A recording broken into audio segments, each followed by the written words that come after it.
నిన్న దెందులూరు నియోజకవర్గంలో అబ్బయ్య చౌదరి పరామర్శించటానికి మేమున్నాము నీతో అని ఒక బూటకపు మెసేజ్ని ఇవ్వటానికి మాజీ మంత్రి గారు పేరు నాని గారు, శైలజానాథ్ గారు, లేళ్ల అప్పిరెడ్డి వగైరా సౌమ్యులు కూడా కొంతమంది రావటం జరిగింది. నేను అడుగుతున్నా జగన్మోహన్ రెడ్డి గారిని, వాళ్ళ పార్టీ వాళ్ళని, మీ యొక్క అధికారాన్ని అడ్డం పెట్టుకుని ఆనాడు పేటరేగిపోయి ప్రజల యొక్క సంబంధించినటువంటి ఆస్తుల్ని కాజేసి వాళ్ళ యొక్క జీవన విధానంలో రావాల్సినటువంటి డబ్బుల్ని కొట్టేసి నువ్వు గుడ్డి నీరో చక్రవర్తిలాగా రాష్ట్రాన్ని పరిపాలిస్తుంటే నీ చేతగానితనం వల్ల, నువ్వు నోరు మూసుకుని పట్టించుకోపోవటం వల్ల, నీరో చక్రవర్తిలాగా ప్రవర్తించడం వల్ల ఆనాడు అతను చేసినటువంటి దురాఘాతాలు ఒకటి కాదు, రెండు కాదు, మూడు కాదు, ఆ విషయాలన్నిటికీ ఈనాడు జవాబు చెప్పేటువంటి పరిస్థితి కూటమి ప్రభుత్వంలో ఏర్పడింది అతనికి. మా నియోజకవర్గంలో కానీ మా జిల్లాలో కానీ ఎక్కడా లేనటువంటి సమస్య ఒక అబ్బాయి చౌదరికి ఒకరిద్దరికే ఎందుకు వస్తుంది అని ఒక్కసారైనా మీరు ఆలోచించారా అని అడుగుతున్నా. నువ్వు అది ఆలోచించకపోగా, మాట్లాడకపోగా మీరు ఎదురు మేమంతా ఉన్నాం, వైఎస్ఆర్ కుటుంబం నీ వెంటే ఉన్నాం అని చెప్పి మెసేజ్ ఇస్తున్నారు. మీకు నిజంగానే వైఎస్ఆర్ కుటుంబం అంతా మీ వెంటే ఉంటే మీరు బౌన్సర్లు ఎందుకు తెచ్చారు, గోండాలను ఎందుకు తెచ్చారు, ఎందుకు మీ తోటలో మీరు కాయలు కోసుకుంటానికి అంత హంగామా ఎందుకు ఏర్పడిందని అడుగుతున్నాను నేను స్ట్రైట్గా. ఈరోజు మీ లెక్కలన్నీ తేలుస్తూ ఉంటున్నావు, మేమేం చేసామని లెక్కలు తేలుస్తావు, ఏమీ చేయకుండానే మా లెక్కలన్నీ గతంలో తేల్చారు మీరు ఉత్తి పుణ్యానికే. ఏ పాపం తెలియకోకుండా ఉన్నవారికి మామూలుగా ఒక గుడికి వెళితే కూడా గంజాయి కేసు పెడదామని ప్రయత్నం చేశారు. తిప్పి తీసుకొచ్చి నా ఇంటికాడ ఏమి చేయాలో చేతగాక దిగబెట్టినటువంటి సంఘటనలు మర్చిపోయావా నాని అని అడుగుతున్నా. ఏదో పవన్ కళ్యాణ్ గారిని, చంద్రబాబు నాయుడు గారిని, లోకేష్ బాబు గారిని వాళ్ళ మీద నోరు పారేసుకుంటున్నావు. ఏదో నీవేదో పెద్ద సత్యహరిచంద్రుడిలాగా నీ మీద ఏమీ మచ్చలు లేనట్లు. కనీసం నీ భార్యను కూడా కేసులు ఇరికిచ్చావు నువ్వు చేసిన తప్పుడు పని వల్ల, నువ్వు చేసిన దోపిడీ వల్ల. నువ్వు యాంటిసిపేటరీ బెయిల్ తెచ్చుకునేది వరకు నువ్వు ఎక్కడికి పారిపోయావు నీకు తెలీదా? కేసులు పెడితే పెట్టండి అని అంటున్నావేంటి? తప్పు చేసిన వాడు తప్పనిసరిగా చట్టం ముందు, న్యాయస్థానం ముందు ముద్దాయిగా నిలబడాల్సిందే. ఒక్కరోజు వెనకవచ్చేమో, ఒకరోజు ముందవచ్చేమో, నువ్వు కాదు ఎవడు ఎవరిని కూడా కాపాడలేని పరిస్థితి. నీ నాయకుడికే ఈ రోజున 33 కేసులు ఉన్నాయి. 33 కేసుల్లో 11 సిబిఐ పెట్టింది, 7 ఈడీ పెట్టింది, మిగిలినవన్నీ మామూలు కేసులు. ఈ కేసులన్నీ కూడా మీ నాయకుడు దాచేస్తే వచ్చినటువంటి కేసులు. మా మీద పెట్టిన కేసులు, మా నాయకుడి మీద పెట్టిన కేసులు పెట్టుడు కేసులు. రాజకీయంగా మమ్మల్ని ఎదుర్కోలేక అణగదొక్కటానికి నువ్వు పెట్టించినటువంటి కేసులు జగన్మోహన్ రెడ్డి అని చెప్పి ఈ సందర్భంగా తెలియజేస్తున్నాం. ఒక్కసారి ఆలోచించేయి, అసలు కొల్లేరులో ఏం జరిగింది, ఎందుకు, ఎవరు చేపల చెరువులు, ఎవరు అనుభవించారు, చేపల దొంగ అబ్బయ్య చౌదరి అవునా కాదా, ఇతను చేపల చెరువుల దగ్గర చేపలు పట్టేసుకున్నాడా లేదా, ఇతను వాళ్ళని ఇబ్బంది పెట్టాడా లేదా, లేకపోతే అసలు ఎప్పుడన్నా ఉందా, మన జిల్లాలో ఎవరి దగ్గరైనా ఉందా, ఈ ఒక్క విషయం తప్ప ఎక్కడన్నా ఎలాంటి సంఘటనలు జరుగుతున్నాయా? 175 మంది మీ పార్టీ వాళ్ళు ఉన్నారు, ఓడిపోయిన వాళ్ళు కానీ గెలిచిన వాళ్ళు కానీ. ఎక్కడా లేనటువంటి విచిత్రమైనటువంటి సంఘటన దెందులూరులోనే ఎందుకు జరుగుతుంది అని అడుగుతున్నా. ఆ ప్రశ్నకు సమాధానం చెప్పండి. మీ కారుమూరి నాగేశ్వరరావు ఎక్స్ మినిస్టర్ ఉన్నాడు, అడగండి వాస్తవం ఏంటో. మీ కన్నబాబు ఉన్నాడు ఎక్స్ మినిస్టర్, అడగండి వాస్తవాలు ఏంటో. పక్కన వాసుబాబు ఉన్నాడు, ఉంగుటూరు మాజీ ఎమ్మెల్యే వాసుబాబుని అడగండి. ఇప్పుడు నువ్వు పెట్టుకున్నావు కదా జేపీని, ఏలూరులో జేపీని అడగండి. మీ వాడు తప్పులేదా? మీ దోళనాయసరావు అని చెప్పమనండి. గుండె మీద చేసుకుని ఇతను దోపిడీ చేయలేదు, తప్పు చేయలేదు అని. తప్పు చేయనప్పుడు వాడి నాయన వచ్చి పెద్ద మనుషుల దగ్గరికి వెళ్ళి 2 లెంపలు వేసుకున్నాడా లేదా? ఎందుకు లెంపలు వేసుకోవాల్సి వచ్చింది? ఇప్పుడు ఒకరు మాట్లాడండి. మీ నాయన పెద్ద మనుషుల దగ్గరికి వెళ్ళి మమ్మల్ని రక్షించండి, మమ్మల్ని కాపాడండి, తప్పు చేసాం, మేము ఆ డబ్బులు కట్టేసుకుంటాం అని లెంపలు ఎందుకు వేసుకున్నాడు అని అడుగుతున్నాం. ఒక్కడ సమాధానం చెప్పడు. మీ లెక్కలు తెలుస్తూ ఉంటాడు. ఇది సంస్కృతి పద్ధతి కాదంటాడు. మాకేంటి, మాకు మేమేమన్నా అమ్మవారువా? మాకు ఇవ్వాలా ఎవడన్నా డబ్బులు? మేము అట్ట మీ వాళ్ళలాగా డబ్బులు బల్ల కింద చేతులు పెట్టి నొక్కేయటం మాకు అలవాట? మీకు అలవాటు, మీ పార్టీకి అలవాటు, మీ నాయకుడికి అలవాటు. మీ పార్టీ సిద్ధాంతమే దోపిడీ సిద్ధాంతం, దోచేయటం సిద్ధాంతం. మీరు మమ్మల్ని మాట్లాడేటువంటి నైతిక అర్హత మీకెవరికీ లేనే లేదని చెప్పి ఈ సందర్భంగా తెలియజేస్తున్నాం. నువ్వేదో అదే మా పార్టీ వాళ్ళకి ఏదైనా అన్యాయం జరుగుతుంటే మేము పలకరించడానికి వస్తే మమ్మల్ని వెళ్ళనీకోకుండా సెక్షన్ 30 ఉందని, ప్రివెంటివ్ అరెస్ట్ కింద 151 ఉందని ఎన్నిసార్లు మమ్మల్ని ఆపారు మీరు? కానీ నువ్వు స్వేచ్ఛగా నీ వాడిని పలకరిస్తానంటే వాస్తవం తెలుసుకుంటావేమో అని చెప్పి నిన్ను బందోబస్తు ఇచ్చి మరీ అక్కడ పంపించినటువంటి పరిస్థితి. అది కూటమి కాబట్టి నువ్వు రాగలిగావు. అదే మీ గుడ్డోడు పాలిస్తం అయితే రాణిస్తారా అని అడుగుతున్నా. మీరు అట్లా రానిచ్చారా గతంలో అని అడుగుతున్నా. మీకు మీ పొలం కాడ కాపలా, మీ ప్రాణాలకు కాపలా. ఏంటి చంపేస్తారన్నావు? అబ్బాయి చౌదరి జేబులు కొట్టేవాడిని చేపలు దొంగలను చంపుతారా? వాడు జేబులు కొట్టేవాడు, వాడు చేపలు దొంగతనం చేసేవాడు. వాడిని ఎవడు చంపుతాడు? ఒక అబ్బాయి చౌదరి చనిపోతే 100 మంది అబ్బాయి చౌదరులు పుడతారంటున్నావేంటి? సినిమా డైలాగులు చెప్తున్నావేంటి? నాని నీ స్టోరీలు ఎవడంటాడు అనుకుంటున్నావు? ఎవడికి కావాలి నీ స్టోరీలు? అబ్బాయి చౌదరిని ఎవడు చంపుతాడా? వాడు చంపే అంత మనిషి అసలా? వాడు జేబులు కొడతాడు, చేపలు కొడతాడు. వాడిని ఎవడు చంపుతాడు అసలు? నువ్వు లేనిపోయిన మాటలు 1కి 2 3 పుట్టిస్తున్నావేంటి? వాడికి థ్రెట్ ఉందా? వాడికి థ్రెట్ ఉంటే వాడు తిరగలుగుతాడా? వాడెక్కడో లండన్లో సాఫ్ట్వేరు, అమెరికాలో కంపెనీ. వాడు వలస పక్షిలాగా కొల్లేరులో వస్తూ ఉంటాయి. రకరకాల ఫేమస్ ఉన్నటువంటి పక్షులు మరి ప్రపంచ దేశాల నుంచి కూడా వలసకు వస్తూ ఉంటాయి. అట్లాగే అబ్బాయి చౌదరి అనేవాడు కూడా దెందులూరుకి వలస పక్షిలాగా సంవత్సరానికి 3-4 సార్లు వస్తాడు. ఒక 5-6 సార్లు ప్రెస్ మీట్ పెడతాడు. ఆడు దారినాడు వెళ్ళిపోతాడు. ఇక్కడ కార్యకర్తలు ఏమైపోయారో, పార్టీ ఏమైపోయిందో ఎవరికీ అనవసరం. మీ పార్టీ ఒక నీరో చక్రవర్తి పార్టీ. మీరు అట్ట ఎవడపోతే మాత్రం ఏమైంది? నీరో చక్రవర్తిలాగా పిడేలో వంచుకుంటారు. ఈనాడు ఎవడు మీరు తప్పు చేయకోకుండా జైలుకి వెళ్ళినాడు ఎవడో చెప్పండి? ప్రతివాడు దోపిడీ చేసే జైల్లో ఉన్నాడు. ఇవాళ కాకపోతే రేపైనా మీరందరూ వెళ్ళక తప్పదు. మీరు చేసినటువంటి పాపాలు, ఘోరాలు, నేరాలు ఇంత అంతా కాదు. వాడికి ఏమీ తెలీదు, చాలా మంచివాడని చెప్తున్నావు. ఇక చూడు, వాడికి నిజంగా తెలియకపోతే వీడు నా పిఏ, వాడిని చూడు ఎట్ట కొట్టేశాడు. ఉత్తిపున్నానికి నా పిఏ ఒకటి జోలికి వెళ్తాడా? ఒక బీసీ సామాజిక వర్గానికి సంబంధించిన మనిషి నా పిఏని చూడు ఏ విధంగా కొట్టేశారు మీరు, ఏ విధంగా హాస్పిటల్ పాలైపోయాడు. ఇదిగో చూడు నీ నాయకులు ఎట్లా కొడుతున్నారో మా వాళ్ళని. మీ కళ్ళుంటే చూడు. ఏంటి శాంతి భద్రతలు లేవు అంటున్నావు? ఇప్పుడు లేవా, అప్పుడు లేవా? వీటికి సమాధానం ఏ ఒక్కదానికైనా నువ్వు చెప్పగలవా? ఇప్పుడు నేను చేసేస్తా, నువ్వు ఆన్సర్ చేస్తే ఇప్పుడే చేస్తా. చూసుకుందాం ప్రజాక్షేత్రంలో. స్థానిక సంస్థలు అన్నావు ఎందుకు? ఇప్పుడే చేస్తా. మీ దొమ్మేంటో నా దొమ్మేంటో దేవుడు తెలుసుకుందాం. ఇదిగో చూడు మీ వాళ్ళు బద్దలు కొట్టినటువంటి ఆస్తులు, కార్లు, జీపులు ఏ విధంగా ఇప్పుడు కూడా పోలీస్ స్టేషన్లో ఉన్నాయి. వీటికి సమాధానం చెప్పు నువ్వు. వాడికి ఏమీ తెలియదు, వాడు ఏమీ చేయలేదు అంటున్నావు. 1 కాదు 2 కాదు ఇలాంటి ఇన్సిడెంట్లు.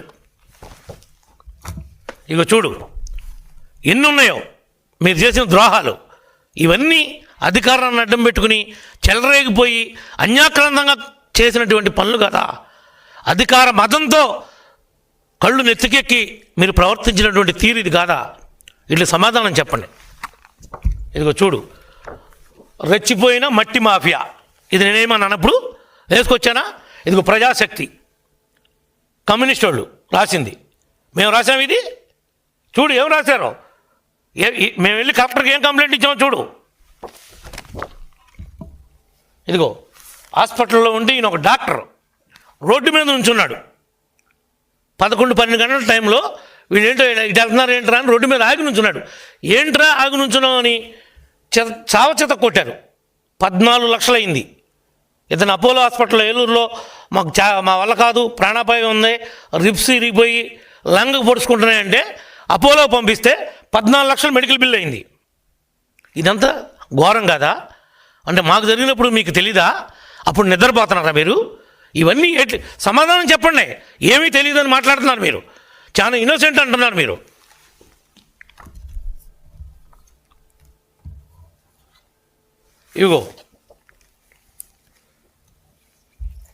ఇదిగో వీళ్ళంతా ఎవరు? రౌడీ షీటర్లు. ఎవరు వీళ్ళు? ఇదిగో చూడు, ఒకరోజు ముందే వాళ్ళని తీసుకుని వచ్చి ఒకరోజు ముందే నీ తోటలో పెట్టుకుని ఇలాంటి రౌడీల్ని చూడండి. వాళ్ళంతా ఏ విధంగా ఉన్నారో రాడ్లు పెట్టుకుని కర్రలు పెట్టుకుని ఎవరిని కొడదామని వచ్చారా? ఎదురు మనం బొంకుతున్నారు మీరు. ఎవరిని కొడదామని వచ్చారు? వీళ్ళు ఎవరన్నా నా కాన్స్టిట్యున్సీ వాళ్ళా? నాకు సంబంధించిన వాళ్ళా? మా వాళ్ళా? నీ పార్టీ కార్యకర్తలు లేరా? నీ వైఎస్ఆర్ కుటుంబం అంతా ఉందన్నావుగా. తప్పు చేయకపోతే ఎందుకు రాట్లాడారు అందరూ? ఎవడాస్తులు కొట్టేస్తారు మీరు? సమాధానం చెప్పు. నిజంగా కొట్టలేదా? వాళ్ళ పిల్లల్ని తీసుకొచ్చి దీపమార్పను మేము డబ్బులు తీసుకోలేదని మేమేమంటలా. నువ్వు అన్యాయంగా వాళ్ళ దగ్గర కాజేసిన డబ్బులు వాళ్ళకంటే ఇచ్చేయచ్చు కదా అని చెప్తున్నావు. ఇస్తానని చెప్పి పెద్ద మనుషుల దగ్గరికి ఎందుకు వెళ్ళారు మీరు? ఎందుకు పెద్ద మనుషుల దగ్గర ఒప్పుకున్నారు? మీరు ఒప్పుకోలేదా చెప్పండి పోనీ. ఇవన్నీ అడగటం పోయి ఎదురు వాడు దొంగతనం చేస్తే మావాడు గొప్పవాడని సపోర్ట్ చేస్తారని మీరు. నువ్వు దొంగ, ఆడో దొంగ. ఇంకొకడు మిర్చి ఆటలో టిక్కీ దొంగ, నువ్వు బియ్యం దొంగ, ఆడేమో చేపల దొంగ. ఏంటో దొంగలు కలిసి ఊడు పంచుకున్నట్టు ఒకరినొకడు పలకరించుకుంటా వచ్చారు. ఏంటి మీరు చెప్తుంది? మీరేం మెసేజ్ ఇస్తున్నారు? లా అండ్ ఆర్డర్ లేదంటున్నారు. లా అండ్ ఆర్డర్ లేకపోతే నువ్వు రాగలుగుతావు నిన్న? నువ్వు రా, పోలీసు వాళ్ళు లేకుండా చూస్తా. లా అండ్ ఆర్డర్ లేదంటున్నావుగా. నిన్ను పంపించింది గౌరవంగా మాట్లాడిచ్చింది పరామర్శించింది పోలీసు వాళ్ళని బట్టే. పోలీసులు పక్కాగా పనిచేయబట్టే ఈరోజు నువ్వు తిరుగుతున్నావు రోడ్డు మీద. ఇది మీ ప్రభుత్వం కాదు. కళ్ళు లేకుండా కబోది లేక గుడ్డిగా పరిపాలించటానికి ప్రతిరోజు నరకం చూశారు. సామాన్య ప్రజలను కూడా బతకనిచ్చారు మీరు. ఎవరైనా కనీసం మీకు ఇంకా సిగ్గురాలా? మీకు ఎక్కడ కాల్చి వాతలు పెట్టకూడదో నీకు కానీ జగన్కి కానీ అబ్బాయికి కానీ మీ అందరికీ అక్కడ వాతలు పెట్టారు ప్రజలు. మా నియోజకవర్గంలో ఆడికి పెడితే నీకు బందరులో పెట్టారు. అమాయకమైనటువంటి మా బీసీ నాయకుడు కొల్లు రవీంద్రనే మర్డర్ కేసులో ఇరికిచ్చి నువ్వు సెంట్రల్ జైలుకి పంపించావు. పాపం ఊరికే పోద్దా అని అడుగుతున్నా. నీ నోటుకొచ్చినట్టు నువ్వు కాపులు కదా అని పవన్ కళ్యాణ్ గారి మీద ఆ జగన్ నువ్వు మాట్లాడా, జగన్ స్క్రిప్ట్ నువ్వు మాట్లాడా. ఏంటి నీ భాగోతం? ఒకటి చెప్తే మాట్లాడే భాగోతం నీ బతుకు, ఒకరితో చెప్పించుకుని మాట్లాడే బతుకు నీది. మాది ఇండివిజువాలిటీ. మాకేముంటే అది మాట్లాడతాం, ఏముంటే అది చెప్తాం. నీ దగ్గర దమ్ముంటారా? నా ఇంటికి రమ్మన్నా వస్తా, నీ ఇంటికి రమ్మన్నా వస్తా, అబ్బిగాడి ఇంటికి రమ్మన్నా వస్తా. కొల్లేరు ప్రజలను తీసుకుని వస్తా, కొల్లేరు వాళ్ళని తీసుకొని వస్తా. నిజంగా నీ ఆత్మసాక్షిగా అబ్బాయి చౌదరి వాళ్ళకి బాకీ లేడు, ఇతను తప్పు చేయలేదు, నేను నమ్ముతున్నానంటే కనుక పైసా కూడా ఇవ్వద్దు. ఇప్పుడు వరకు అతను ఎంత నష్టపోయి ఉంటాడో ఆ డబ్బులు కూడా అర్థం కట్టిస్తాం, తప్పు జరగకపోయి ఉంటే. ఎందుకు వచ్చిన మాటలు మాట్లాడుతున్నారు? ఏది పడితే అది మాట్లాడుతున్నారేంటి? మా లెక్కలు తెలుస్తానంటారేంటి? మా దగ్గర ఏమి లెక్కలు ఉన్నాయని తెలుస్తారు మీరు. మీకంటే అధికారం వస్తుంది ఇంకా మీ జీవితానికి? ఇదంతా మా గొప్ప అనుకుంటున్నారా ఏంటి? మా గొప్పతో మేము గెలవాలా? మీరు చేసినటువంటి చండాల పనులకి రాష్ట్రంలో ఉన్నటువంటి అన్ని కులాల వారు, అన్ని మతాల వారు, అన్ని ప్రాంతాల వారు మొత్తం విసిగిపోయారు. అందుకనే నిన్ను గుడ్లోడ తీసి పక్కన కూర్చోబెట్టారు. జగన్ని, నిన్ను, వాడిని అందరినీ ఒక ఘాటికి కట్టారు. ఒకవేళ జగన్ పులివెందులో గెలిచాడు అనుకుంటున్నామేమో, జగన్ను కూడా నైతికంగా గుడ్లోడ తీశారు. వైనాట్ 175 అని ఈ పక్క నుంచి ఆ పక్క నుంచి ఈ పక్కే ఉపన్యాసాలు చెప్పేవాళ్ళగా పరిగెట్టావు. సిద్ధం రండి చూసుకుందామని. ఆఖరికి ఏమైంది? మీ బతుకు కుక్కలు చింపిన ఇస్తరైంది. ఇవాళ కాదు, రాజకీయంగా మిమ్మల్ని గోళీ కడతారు ఆంధ్రప్రదేశ్లో. మిమ్మల్ని అనేది జీవితంలో ఎప్పటికీ నమ్మరు. లేదు మా తప్పు ఉంది, ఓకే మేము యాక్సెప్ట్ చేస్తాం. ఇదిగో ఈ విధంగా తప్పు నడుస్తున్నారు, ఇది మీకు కరెక్ట్ కాదు, ఇది మీకు కరెక్టా అని చెప్పి అడుగు, తప్పులేదు. మా లెక్కలు తేలుతానంటావేంటి? అంటే ఎవరిని బెదిరిస్తున్నావు నువ్వు? ఎందుకు బెదిరిస్తావు? మేమేం తప్పులు చేసామని మా లెక్కలు తేలుస్తావు? తేల్చావుగా, గతం అంతా భాగవతం అంతా అయింది కదా, ఇంకా తెలియట్లేదు బుద్ధి నీకు? ఇంకా మాట్లాడుతున్నావు? ఏళ్ళల్లో ఏ ఒక్కడైనా సరైనడు ఉన్నాడా? రాడ్లు చూడండి, రాడ్లు పట్టుకుని నీ పొలంలో నువ్వు రాడ్లు పట్టు తిరిగే పనే ఉంది. నువ్వు నిజంగా అంత సౌమ్యుడి అయితే ఇదిగో చూడండి, ఇంకో ఫోటో చూపిస్తా. వాళ్ళకి మందు విందు 2-3 రోజుల ముందు నుంచి ప్రిపరేషన్ చేసి చూడండి మీ బతుకులు చూడండి. మీరు కట్టిన బిల్లు మీరు వాళ్ళ బారుల్లో పెట్టి తాగిచ్చి వాళ్ళని తీసుకొచ్చి హోటల్లో నిలవబెట్టి తెచ్చుకునే బతుకు మీది. మీరా మాట్లాడుతున్నారు? పోనీ ఎప్పుడైనా ఒక్క హైయర్ పర్సన్ మేము ఎంగేజ్ చేసామా? మేము ఎప్పుడైనా అసాంఘిక శక్తులతో చేతులు కలిపామా? మా తప్పేమన్నా ఉందా? అసలు నేనున్నానా ఊళ్ళో? ఎందుకు బాగుపడి ఏడుస్తారు? మమ్మల్ని అంటారేంటి? మీరా మేమా? పచ్చనే జీడి తోట దున్నిసేవు, చుట్టూతో ఫెన్సింగ్ పడేసావు, ట్రాన్స్ఫరాలు తీసుకెళ్ళిపోయావు. నేను మోటార్లు కొంటే నుయ్యని దాచుకున్నావు, అమ్ముకున్నావు. పేద ప్రజలకి ఆదరణ 2 కింద మేము వాషింగ్ మిషన్లు ఇచ్చాం, రజకులకి మేము పాలకాయలను ఇచ్చాం, మేము మామూలుగా నాయి బ్రాహ్మణులకి చైర్లు ఇచ్చాం, వాళ్ళకి మెటీరియల్ ఇచ్చాం. అవన్నీ 190 మందికి సంబంధించినటువంటి పరికరాలన్నీ లారీల మీద ఎత్తుకుని అమ్మేసుకోలేదా నువ్వు? హోల్సేల్గా అమ్మేసుకోలేదా? ఏంట్రా నీతి కౌరులు మాట్లాడుతున్నారు? చేతి వృత్తి చేసుకునే వాళ్ళకి మేము ఇస్తే మా గవర్నమెంట్ మారిపోతే నువ్వు వాళ్ళకి పంపిణీ చేయాల్సింది పోయి వాళ్ళ మార్జిన్ మనీ 10% కట్టారు. ఆ వర్క్ పరికరాలు వాళ్ళకి అందలా. నీ మీద ఎంక్వైరీ చేశారు, నువ్వే ఆ వస్తువులన్నీ అమ్ముకున్నావు, దోచేశావు అని నిర్ధారణ అయింది. మాకెందుకు పాలకాయలు అంటావేంటి? నీకెందుకో పాలకాయలు మాకు అవసరమా? పట్టుకెళ్ళావా లేదా? నువ్వు వాటిని అమ్మేసుకున్నావా లేదా? లేదు లబ్ధిదారులకు ఇచ్చావా? శభాష్, పొరపాటు అయిపోయిందని చెప్పి శాలు కప్పి మేమే తప్పుగా మాట్లాడాం నిన్నని అభినందిస్తా. అలాంటి జరుగుంటే అంటే పెన్షన్లు తీసేశారంటావు, మేము తీసామా పెన్షన్లు? ఎవడైతే డాక్టర్ ఉన్నాడో రీవెరిఫికేషన్లో డాక్టర్ తీశాడు. డాక్టర్ తీసిన దానికి గవర్నమెంట్ ఏం చేస్తుంది? గవర్నమెంట్ ఏమన్నా డాక్టర్ చెప్పిందా పలానా వాడు పెన్షన్ తీయమని, పలానా పార్టీ వాడు తీయమని? ర్యాండమ్గా చెక్ చేశారు, మొత్తం అందరినీ చెక్ చేశారు. ఎవరికైతే అర్హత లేదో అవి తీశారు. లేదు నిజంగా అర్హత ఉంది, ఎస్ మళ్ళీ వెరిఫై చేసి ఇవ్వండి అని చెప్పి అప్పీల్ చేసుకునేటువంటి అవకాశాన్ని ఇచ్చారు. ముసలి కన్నీళ్ళు కారుతున్నావేంటి? నీ ముసలి కన్నీళ్ళు నువ్వేదో ఉద్ధరించినట్టు. దాంట్లో మా కార్యకర్తలు కూడా పోయినాయి, మాకు పోయినాయి అని బాధగానే ఉంది. కానీ ఆర్థిక పరిస్థితి కూడా చూసుకోవాలి కదా. అన్నీ కరెక్ట్గా ఉండి వాడు పెన్షన్లు డ్రా చేస్తున్నాడు అంటే అది నేరమే కదా, దానికి మాట్లాడవే. ఓకే, నీ దగ్గర ఏమన్నా జెన్యూన్ కేసు వచ్చింది, బై మిస్టేక్ డాక్టర్ తప్పు చేశాడు, క్లెయిమ్ చేయి, కమాన్. మేము స్పందించకపోతే కదా.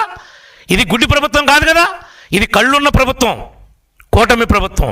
మీలాగా కబోదులు కారు. ఇక్కడ ఉంది పెన్షన్ ఇస్తానని చెప్పి ఏదో 1000 రూపాయలు ఇవ్వడానికి 5 ఏళ్ళు బిచ్చగాడికి ఇచ్చినట్టు ఇచ్చావు. మేము ఒక్క నెలలో మొదటి నెలలో ఇచ్చాం. మాకు మీకు పాలనలో ఎంత తేడా ఉందో ప్రజలు గమనిస్తున్నారు. నువ్వేదో రాజకీయ విమర్శలు చేసుకుంటా పగట వేషగాళ్ళలాగా ఆన్లైన్లో పరామర్శించకుండా నీకు ఇంకా తెలియదేమో, రేపో మాపో ఈ అబ్బుగారు కూడా తెలుగుదేశంలోకి వద్దామని చూస్తున్నాడు. నువ్వు ఆ విషయం తెలుసుకో ముందు. వాడు కూడా సైకిల్ ఎక్కువ ట్రై చేస్తున్నాడు. కాకపోతే ఇక్కడ అకామిడేషన్ లేదు, ఎవడో ఇన్సూరెన్స్ ఇవ్వట్లేదు కాబట్టి ఆ గోడ చుట్టూ ఆ బిల్డింగ్ల చుట్టూ తిరుగుతున్నాడు. నువ్వు అది ముందు తెలుసుకో ఫస్ట్. వాడు ఓట్లు అడిగేటప్పుడే చెప్పాడు, నేను గెలిస్తే తెలుగుదేశంలోకి వస్తా, నేను గెలిస్తే తెలుగుదేశంలోకి వస్తా, నాకు ఈసారి వేయండి, ఇంకోసారి నాకు ఇంకోసారి వేయండి అని ఓట్లప్పుడే అడుక్కున్నాడు. ఆ మాట అంటే పెద్ద నిజాయితీ గల వైఎస్ఆర్ పార్టీ నాయకుడు కార్యకర్త అంట, వాడికి సపోర్ట్గా వీడు వచ్చాడంట.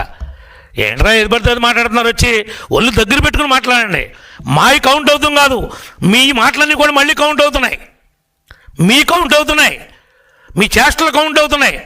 రపా రపా కన్ను కొట్టాలి, రాత్రిపూట అయిపోయే పని అయిపోవాలి, తెల్లారిపాటు. కానీ నువ్వు మాట్లాడినటువంటి పెద్ద మనిషి నువ్వు అట్ట క్యాబినెట్ మినిస్టర్ చేసావో లేకపోతే పగటి వేషగాడిలాగా ఉన్నోడికి జగన్ మంత్రి ఇచ్చాడో నాకు అర్థం కావట్లా. నీ స్థాయి, నువ్వు చేసినటువంటి హోదా ఏంటో మర్చిపోయి కన్ను కొట్టాలంట, నీ పని నువ్వు చేసేయాలంట. అంటే గిల్లాలి, జ్వాల పాడాలంట. ఇండైరెక్ట్గా నువ్వు చెప్తుంది అదే కదా. అంటే రెచ్చగొడుతున్నావు, రెచ్చగొట్టి విధ్వంసాన్ని సృష్టించమంటున్నావు, అరాచక శక్తుల్ని పేటలాగా ప్రోత్సహిస్తున్నావు. అంటే నీ ఉద్దేశం ఏంటి? ఆ మాటలో దాన్ని ఏ రకంగా అర్థం చేసుకోవాలి ప్రజలు? నువ్వు ఆ నీతి కౌరులు చెప్పేది, నువ్వు ఆ పోలీసుల గురించి మాట్లాడేది. పోలవరంలో డిఐజీ ఎస్పీని కారుకి అడ్డం పెట్టారని నువ్వు ఎన్ని మాటలు మాట్లాడేవాళ్ళే? ఏం మాట్లాడావు అక్కడ? మర్చిపోయావా?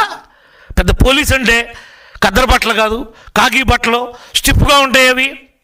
నువ్వు బాగా ఎంట్రామారావుకు ముందు పోలీసులు నిక్కర్లు వేసుకునేవాళ్ళు, స్టిఫ్గా ఉండి అలాంటి నిక్కర్లు కనపడాయి. అయ్యా ఏమైనా గుర్తొస్తున్నాయండి నీకు పాతాయి? ఇప్పుడు కొత్తగా వాళ్ళు కూడా ఇప్పుడు కూడా బ్రహ్మాండమైనటువంటి కాకి యూనిఫామ్ వేసుకుంటున్నారు. కద్దరు కన్నా ఖరీదుగా ఉన్నాయి కాకీలో కూడా. నీకు తెలియదేమో నాని, తెలుసుకో. ఏది పడితే అది మాట్లాడక, నోటుకు వచ్చింది కదా అని. శైలజానాథ్ నిన్న కాక మొన్న వెళ్ళావు, నువ్వేంటి నీతులు మాట్లాడుతున్నావు? రా, నువ్వు మంత్రి చేసావు కదా, నీకు తెలుసు కదా, నువ్వు మనసు ఉన్నోడివే కదా. రా, నా తప్పని తెలుసు, అబ్బాయి తప్పు చేయలేదని చెప్పు. నువ్వు వచ్చి మమ్మల్ని అడగాల్సింది. నువ్వే గెస్ట్ హౌస్లో కూర్చుని మాజీ మంత్రి హోదాలో కౌరు చేస్తే నేను గౌరవార్థం పెద్దడు కదా అని వచ్చినోడిని, నీకు చెప్పేవాడిని జరిగింది. మా వివరణ కూడా అడిగితే మీ వాడు చేసిన ద్రోహం ఏంటో, వీడు ఎంత మోసకారో నీకు అర్థమయ్యేది. వాడు బాబు ఏం చేశాడో తెలుసా అసలు నీకు? వాడికి ఆస్తి ఎట్టు వచ్చిందో తెలుసా నీకు? ఎస్సీల ఆస్తి బ్యాంకుల్లో అప్పు తీసుకుని ఆ అప్పు కట్టికోకుండా దాన్ని ఆక్షన్ పెట్టించుకుని మీ పేర కొట్టేపించుకుని నువ్వు కొట్టేసిన ఆస్తి కాదు అది. నీకు ఎక్కడి నుంచి వచ్చింది అది? వాళ్ళ ఆడపిల్లల ఆస్తుల్లోకి వెళ్ళేవాళ్ళు, వాళ్ళ ఆడపిల్లలది అది. వాళ్ళ దాంట్లో గంధం చెట్లు అంట, గంధం చెట్లు నరికారంట. వాళ్ళ బావగారిది అంటున్నావు, వాళ్ళ బావతో చెప్పించు నిజంగా మా పార్టీ వాళ్ళు కానీ మేము కానీ ఆ చెట్లు నరికామని. రాజకీయ ఆరోపణలు చేయగాని ఇలాంటి గడ్డి తినే ఆరోపణలు ఎందుకు? మేము నరికామని చెప్పించు. ఏంటోనంట బోర్లు ఫీజులు పీకారంట. ఏంటో నువ్వు మాట్లాడుతుంది అసలు అక్కడికి వచ్చి? బోర్లు ఫీజులు ఏంటి? ఫీజులు మాకు లేవా? ఫీజులు బతికెంత ఉంటుంది? అవి పీకీలు ఏం చేసుకుంటారు? అసలు నువ్వు చెప్తుంది ఏంటి అక్కడ? ఆడేదో స్క్రిప్ట్ రాసి ఇచ్చాడు, నువ్వు చదివేసావు అంతే తప్ప నీకేమన్నా ప్రాక్టికాలిటీ ఉందా? నీకేమన్నా తెలుసా? అసలు చెట్లు గొడవేంటో నీకేం తెలుసని మాట్లాడావు? చెట్లు ఎవరు నరికారు? ఆ ఒక్కటి తెలుసు నువ్వు. ఈ రాష్ట్ర ప్రజల్ని తప్పుదారి పట్టించొద్దు, దయించి చెప్తున్నా. హుందాగా రాజకీయం చేయండి, హుందాగా ఎదుర్కోండి. మీరు మీ కార్యకర్తలను కాపాడుకోవడానికి, వాళ్ళకి మానసిక స్థైర్యాన్ని నింపడానికి వచ్చేది మేమే అని జగన్ పాడుతున్నాడు పాట, మీరు పాడుతున్నారు. పాడుకోండి పాట, వాళ్ళకి స్థైర్యాన్ని నింపడానికి. అంతే తప్ప మా మీద మాత్రం లేనిపోయినటువంటి ఆరోపణలు చేసి మమ్మల్ని చులకన చేయడానికి ప్రయత్నం చేయొద్దు. చేస్తే ఊరుకునే మనుషులు కావు మేము.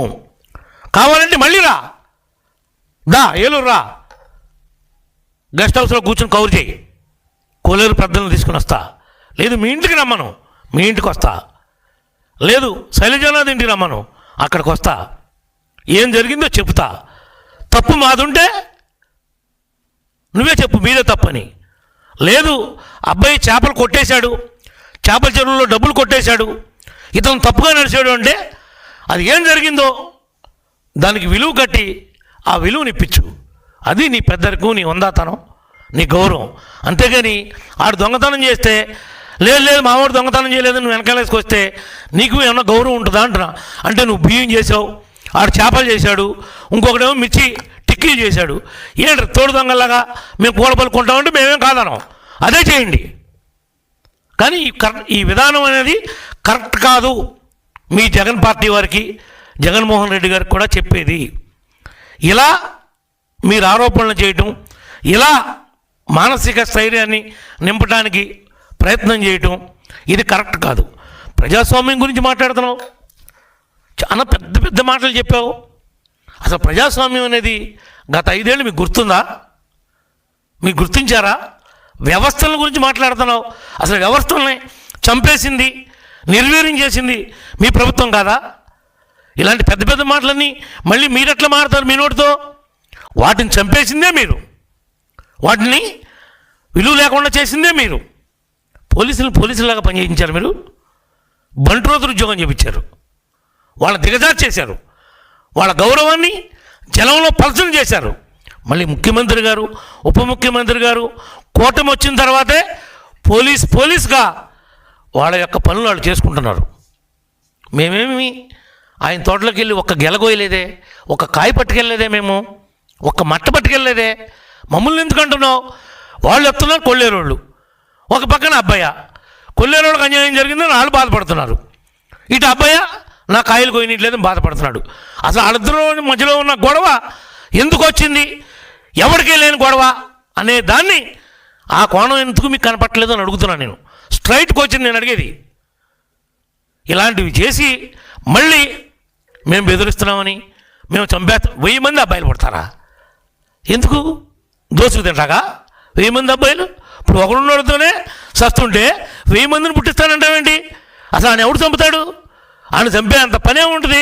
జేబు దొంగలు ఎవడం చంపుతాడా? చేపల దొంగలు ఎవడం చంపుతాడా?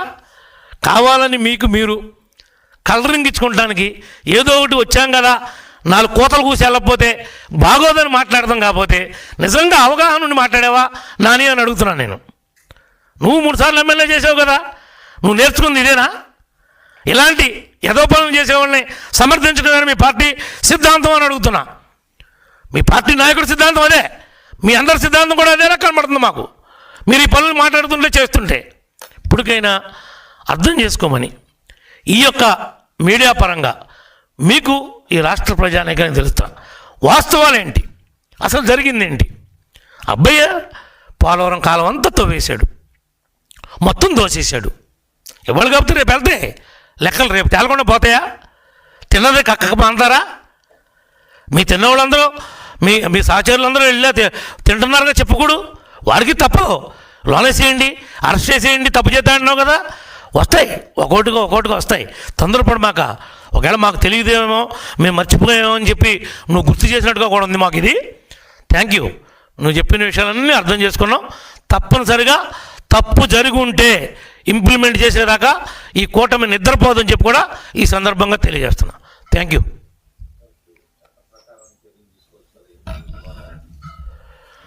చట్ట ప్రకారమే చర్యలు తీసుకుంటారు. వివాదం అనేది ఎవరి మధ్యలోనూ లేదు. కొల్లేరు రైతులకి అబ్బాయి చౌదరికి మధ్యలో ఉన్నటువంటి వివాదం ఇది మా తెలుగుదేశం పార్టీకి, మాకు కూటమికి మీరు లింక్ పెట్టద్దు. మీరేంటంటే మా మీద తోసేస్తే అది పోద్దేమో అని అంటున్నారు. అసలు అబ్బాయి డబ్బులు ఎందుకు అలా బాకీ అనేది మీరు ఆలోచించరేంటి? ఆ కోణం మీకు కనపట్లేదా? వీడు ఆ డబ్బులు తినేశాడట. ఈ జగన్ అనేటువంటి అధికారాన్ని అడ్డం పెట్టుకుని వీడు పేటరేగిపోయి కళ్ళు నెత్తి మీదకి వచ్చి మితిమీరి ప్రవర్తించాడట. దానివల్లనే ఈ ఇష్యూలు ఉన్నాయట అనేది ఒక్క మనిషిని అర్థం చేసుకోరే. నేను అడుగుతున్నా, ఆ కోణంలో ఆలోచించండి. మీకు ఆడు చేసిన తప్పేంటో కనపడద్దే. ఇప్పుడు అతని ఆస్తులు ఎవడో లాక్కోలా, ఎవడు ఆ ఆస్తుల్ని కాజేయలా, ఆ ఆస్తుల్ని ధ్వంసం చేయలా, ఆడింటి మీద రాయేసాడు అంటాడు. ఎవడు రాయేస్తాడు ఇంటి మీదకి వెళ్ళి? వేరే పని లేదు ఎవడికే ఆడింటి మీద రాయేయటమైన పని. ఆడింటి ముందు వాళ్ళు మాకు భోజనం పోలేదు అని కంచాలు కొట్టారు. దానికి ఎవడు బాధ్యుడు? ఆడు కంచాలు కొడతాడు కడుపు మండి, దానికి బాధ్యుడు ఎవడో అని అడుగుతున్నా. వాళ్ళు వంట వారు పెట్టారు ఆడింటి ముందు, దానికి బాధ్యుడు ఎవడు? నువ్వే. వాళ్ళకి ఇవ్వాల్సి చేయో కూర్చోబెట్టి మాట్లాడి సెటిల్ చేస్తే రారుగా. వాళ్ళేమి నిన్ను నీ ఆస్తులు రాయమని అడగట్లా, నీకున్నా ఏమి ఇమ్మని అడగట్లా. మా దగ్గర కొట్టేసావు కదా బాబు, అధికారం ఉంది కదా అని నిన్ను అడగలేకపోయాము. ఇప్పుడు అధికారం పోయింది కదా, కొట్టేసిన డబ్బులు మాకు వెనక్కి ఇమ్మని అడుగుతున్నారు. అంతకు మించి ఏమీ లేదు మిత్రమా. ఇంకా ఉన్న డౌట్ ఉందా కృష్ణ నీకు?